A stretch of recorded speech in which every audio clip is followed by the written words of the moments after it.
unanimously approved Mrs. NouraChat to be accepted as a candidate for graduation in the EDD program. مبروك دكتورة.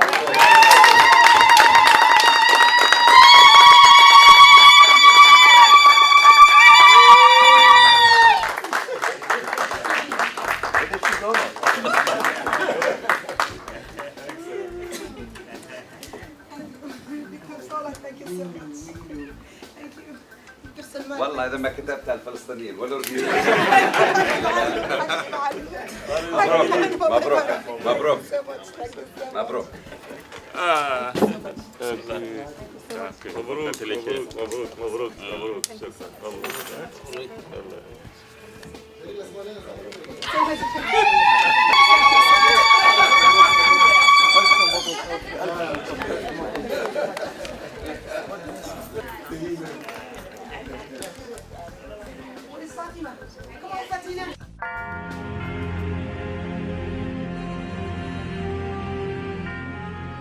Ladies and gentlemen, good evening and welcome to Diaspora Future Media. Today we have the privilege to be with one of our scholars, Dr. NouraChat. Doctor, thank you so much for having us. How are you? I'm fine. Good. How does it feel to be called Dr. NouraChat today? I'm smiling because I just had it yesterday, so, and it looks like suddenly everybody used to call me Dr. NouraChat. And maybe the funny part is happened this morning when my husband texted his son Omar and saying, I need you, Mama. Then he texted him back saying, Dr. Mama. Dr. Mama. Yeah, Dr. Mama. So it's nice, it's wonderful. You looks like you achieved something. All the family is happy, everybody's congratulating you, everybody's proud of you. I hope that I can fulfill their dreams. Absolutely. Well, talking about fulfilling a dream, yesterday we witnessed something that was memorable. You indeed presented your thesis, talking about bilingualism. For a mom, for someone that has family as important as you have. How does it feel to see your children and your family as a support and being 100% behind you? I mean, all these years they probably, they were the reason you find the energy to do this. Yes. Indeed, it was not an easy job. And through 6 years and a half, or almost 7 years of non-stop classworks and research and studying, elaborating and illustrating there, typing and retyping, it was not an easy job. Definitely it will be, the family is the one who is going to bear the burdens of having all these. And I might take this advantage to thank my husband, Dr. Mahmoud Bashir. He doesn't just prove to me that a female part of my life, but he's a partner, a real partner. And I respect that. Because I am very tenacity, I have high tenacity. I don't just accept the male. But for him, he supported me 100%. And he's there for me 100%. I remember some days when he's guarding the door from the younger one to enter the room because I'm doing kind of homework that, time it in the computer, especially when we talk education law. The law classes, it was tough classes. The timing is, they give you 5 cases solved in 3 hours. And the mama from behind the door, and he's still guarding the door. I remember those days. Absolutely. Well, Dr. NouraChat, we're going to go back to yesterday.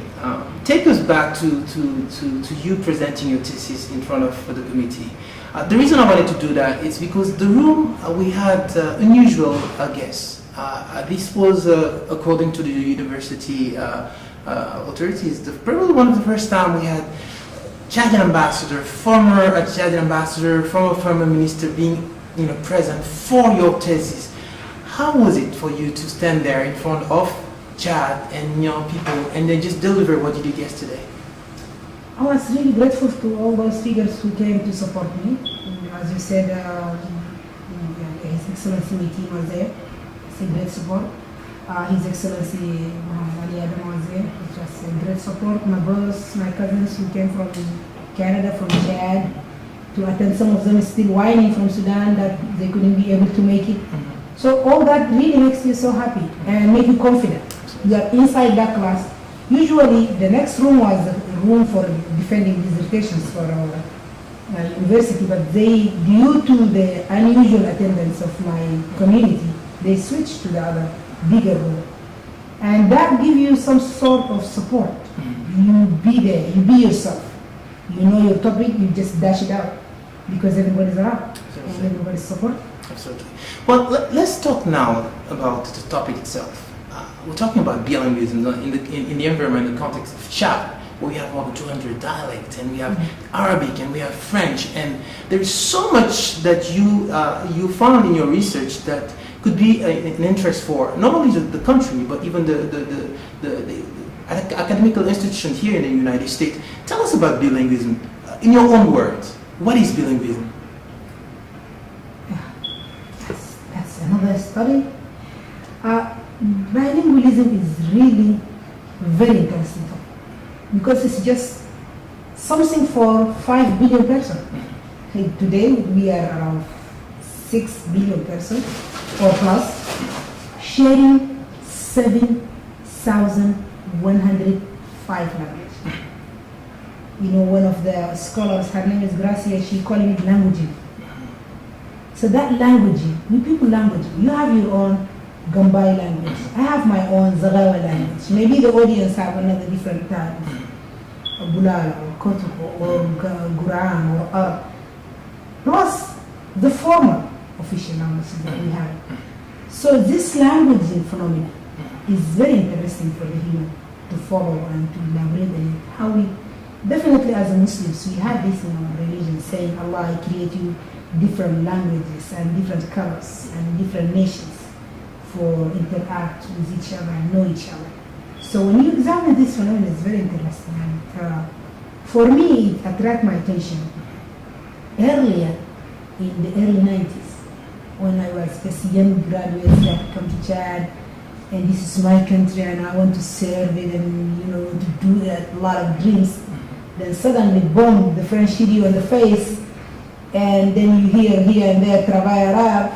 So you really feel bad. What's going on? I'm graduate from university. I have this, degree, and you have just nothing just because that phenomena is just there. So it attracted my attention from very early time. So when I have chance to do my degrees, I thought from the curriculum. Maybe the French graduates are doing something bigger or higher that makes them so special, that makes them travail français, So when I have the chance to do my master's degree, I tackled that topic. I did my master's degree in core curriculum in Chad. And I examined the different aspects of the curriculum. And to my astonishing that we don't have national curriculum that might include everybody. Dr. NouraChat, I'm going to take you on that one. I know yesterday you made a strong case for first of all, you acknowledged the effort the government is doing as far as education and putting the resources there. But the problematic that you were making, case that you were making, was about bilingualism, French and Arabic. Why is it important today for us to not only just embrace our languages and make it, something as powerful, educational vector of a lot of things? How important is it for you today to make that case for Chad, for bilingualism? Do you think it's possible? Do you think people are ready for it? What is actually the challenge? Why bilingualism is not as effective as we may wish? Actually, we can tackle that article from 2 points. National point and international point. From international point, globalization is reality today.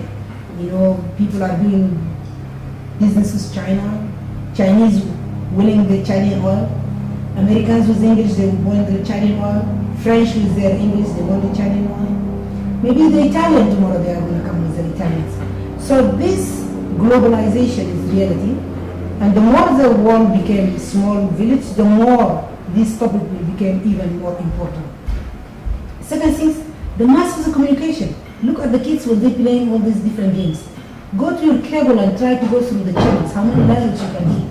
It's a reality that people talking this language. So getting the language, knowing the language is becoming important, definitely. The existence of the European languages.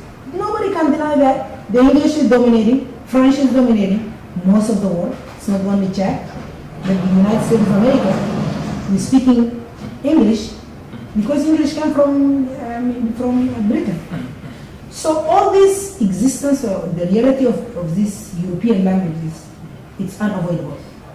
Also the migration, another factor that nobody can deny that. Today, especially today, with the instability that around the world, in the Arab world, in the Islamic world, in the African world, in the world as well. People are moving left and right,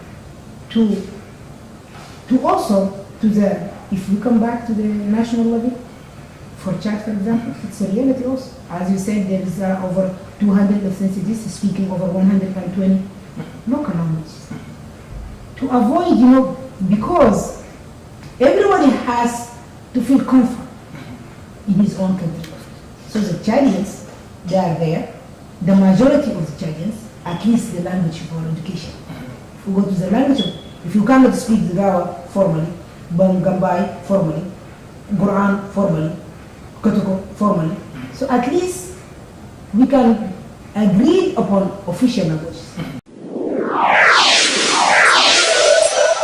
Let me go back to the case of Chad that you made yesterday. Chad has been front and center as far as encouraging bilingualism. If you look at even the official documents, you use the transcript. There's Arabic, there's French. So there is actually a goodwill of the authorities to make that a reality. Can you take us a little bit in your research and tell us what should happen for bilingualism in Chad to become something, more than just a language that we're sharing, but a vector or something that allows development in economics?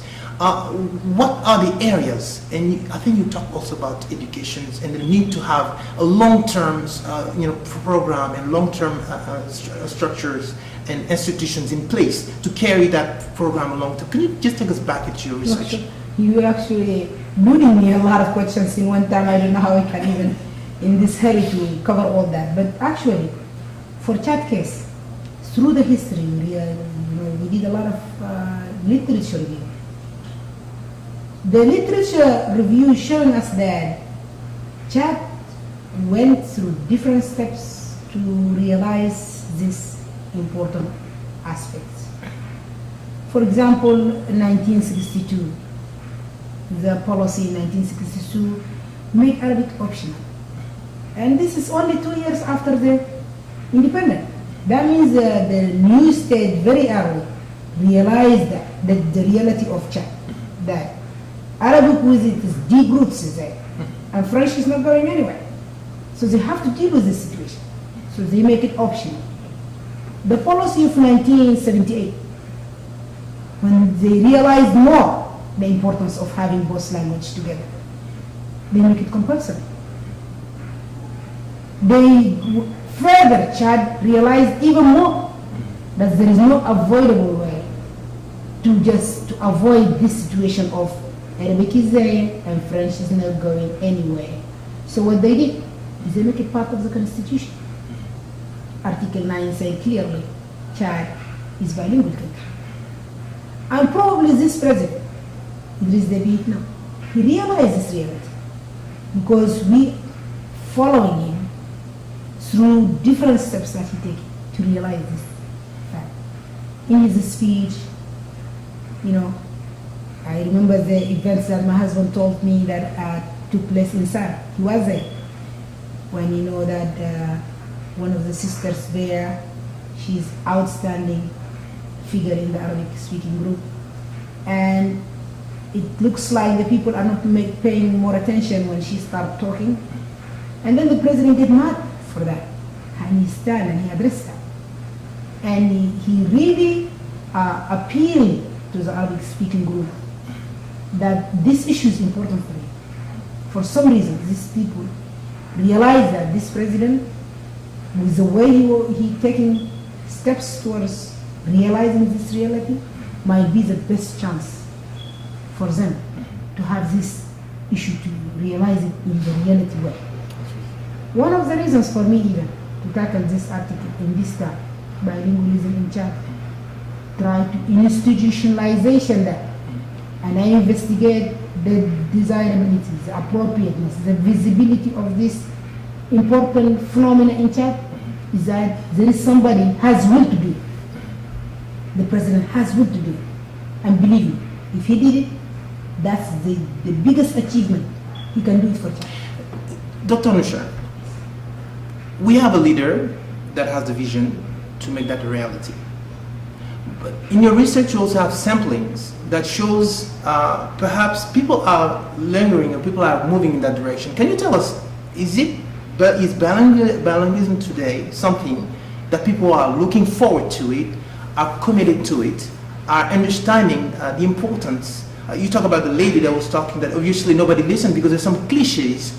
When you talk in different language that is not French or official language, people may feel that you're not knowledgeable or you don't have an education, things like that. But that's not true. We know that Arabic has been a very, very rich, enriching language. So do you think it's something that is desirable in Chad today, the bilingualism, based on your research? One of the strong recommendations that we found in this research is that bilingualism is very desirable in the Chinese eyes. They want to see a real bilingualism in the real school, in the real administration.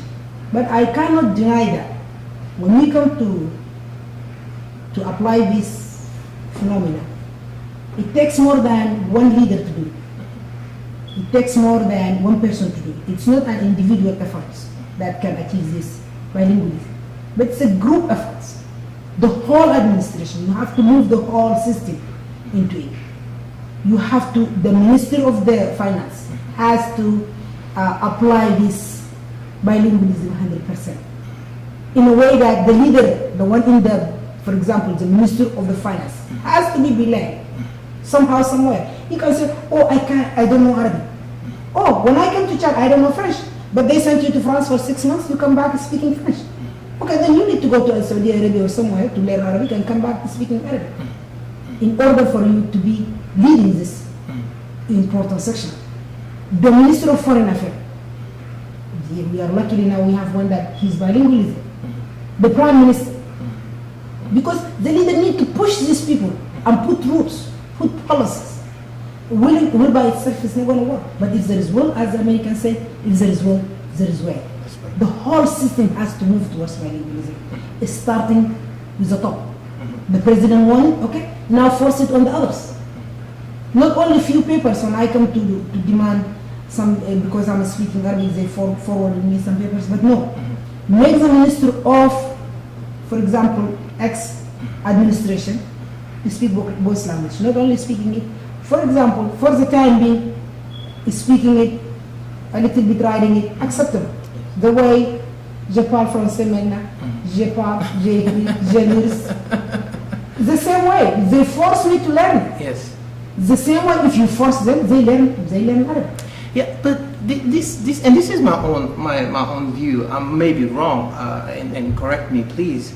But the beauty of Africa in general, in Chad or any other country, is the diversity that we have. Yep. Even we're talking about the language. In Chad, you have more than 100 languages. Yep. So today is Arabic.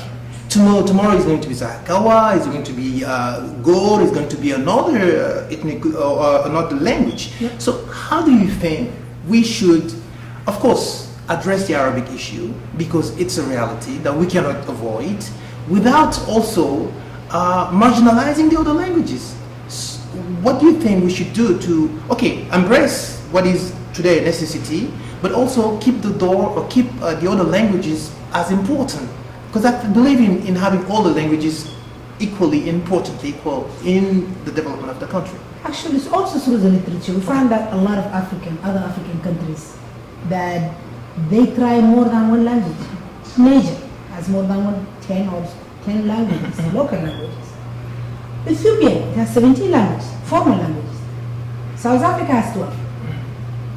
When we talk bilingualism, in case of this study, is 2 languages, French and Arabic.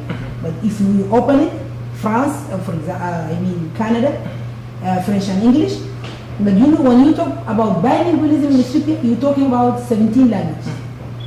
In Niger of 10 languages. Mozambique, 6 languages. South Africa, 12 languages. So how we can accommodate the other languages with official languages might be another study that needs further, you know, collecting data and analyzing and elaborating it. But for the time being, as something that we have it, even the first step we didn't took it properly. We see the president want to have that bilingualism. He did it personally. He speak. When he come to embassy here, I like that he says shukran in Arabic. You know, he turned towards me and he said shukran. Oh my God. As if he said something a lot. He said it in Arabic. That indicates to me that he really is not shying away from this language. He's showing that he's my leader equally, that he's your leader. And I like that, I embrace that, I support him for that. Then, if the president is will for now, he needs to put that will on the others. Because the others are following his steps. Oh, okay, when he is around, he kept into effort. But when he is away, come on, Safa. So then he has to show them that no, there is no common Safa and in behind me, with me, kept into effort, behind me, common Safa. But with me or behind me, both of them, common Safa is not going anywhere. And he came into office not going to. So he has to force those people by putting the policies in place. That's in the administration level. Education level, which is the more important for me, because this is the future of the generation to come. This is the more important for me.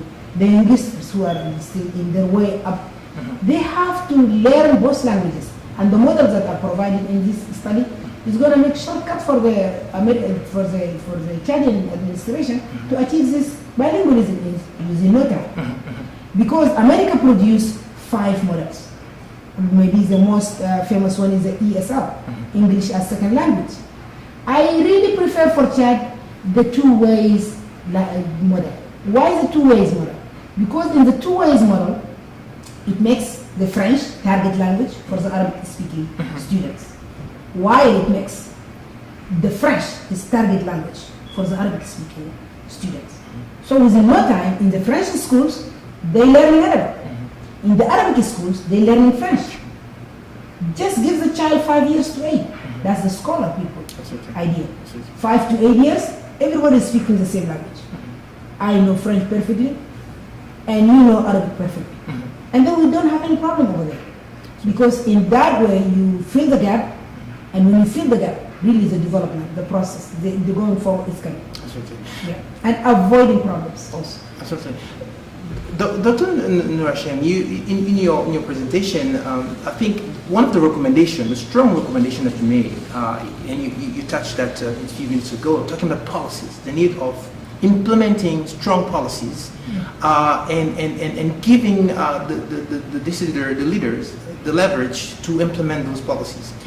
What is the difficulty that you can see, because we talk about ministers not being in place long time enough to kind of like carry the policies, the disconnect sometimes, you have to restart from scratch, and that is perhaps an area that in your recommendation I was widely appreciated, or people took notice of it when you talk about it. Can you just take us back and maybe clarify that for us?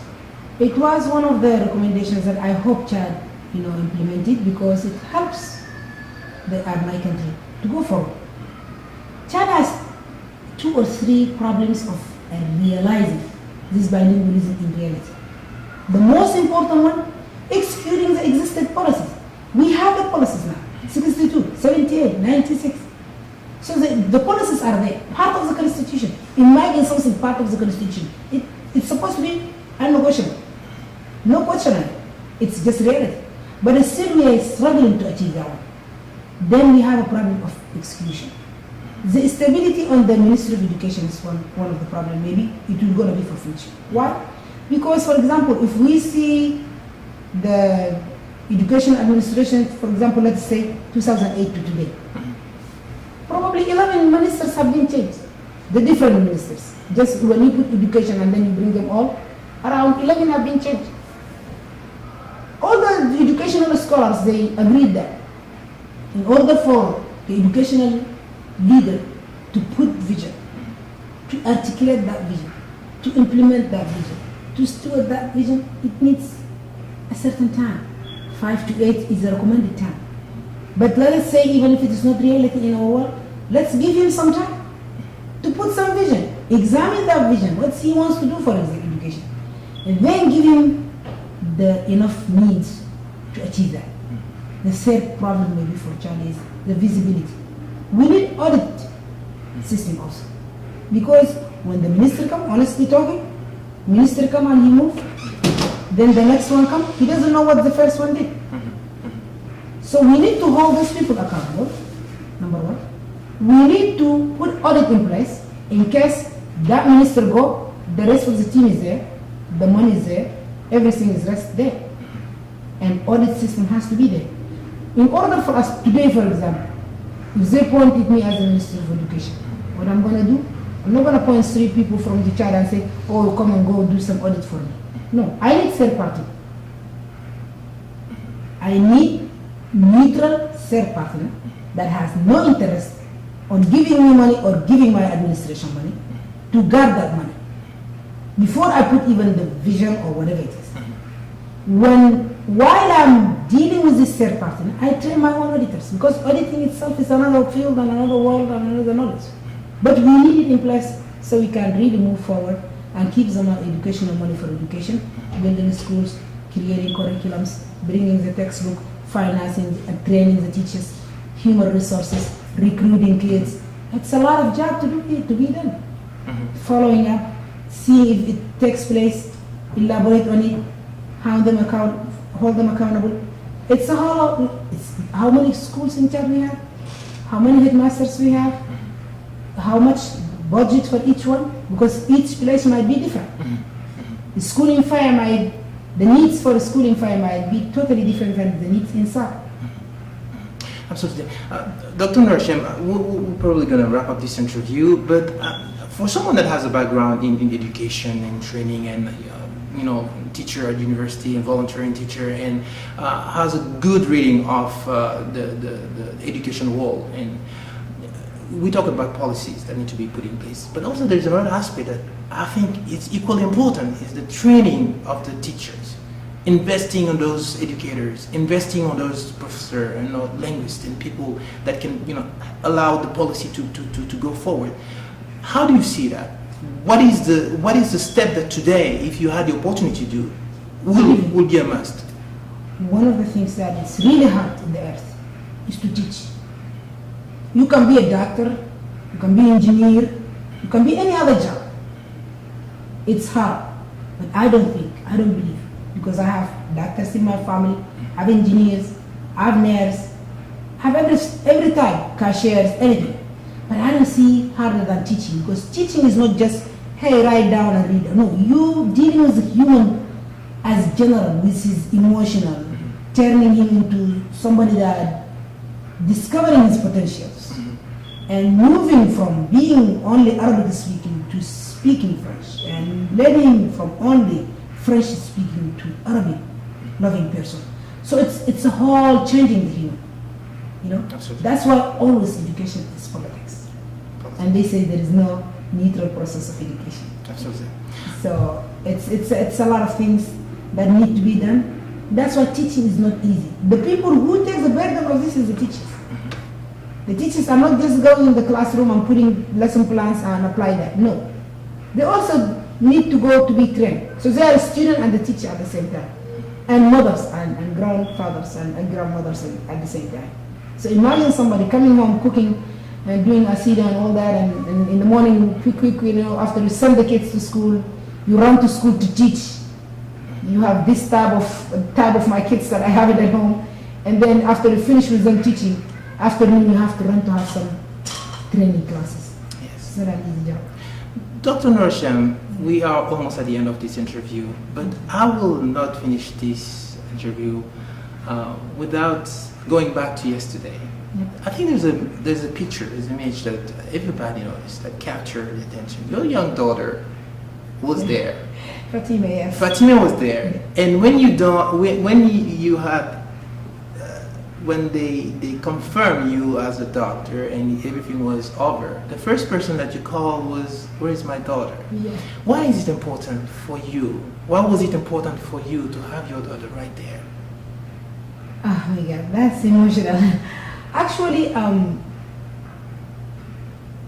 know as a reality that the kids follow most of the time the parents' steps if they like it. I try through my life to make it education is normal process. It's not going to end up in high school or university. See, mama with six kids, she did her master's degree. With 9 kids, she did her doctorate degree. So education, we don't tie education to a certain time frame. I want to teach her that you might marry early, but don't stop. You might have kids, but don't stop. You might have some difficulties of raising families and dealing with guests and all those bad stuff, but don't give up. Because giving up is going backwards. And most of the time, the female is the one who's paying this backup place. Because the boys have, mashallah, 7 boys. I'm sure that there is a lady cooking for them and cleaning for them, and they go be, whatever they're going to be. And then in the morning, have a shower, put your jacket and go to work. But the girls are the one who have to clean up after they mess and then go to work. Still, I insist for her, hey, look at your mom, she did it. You can make it. Don't give up at all.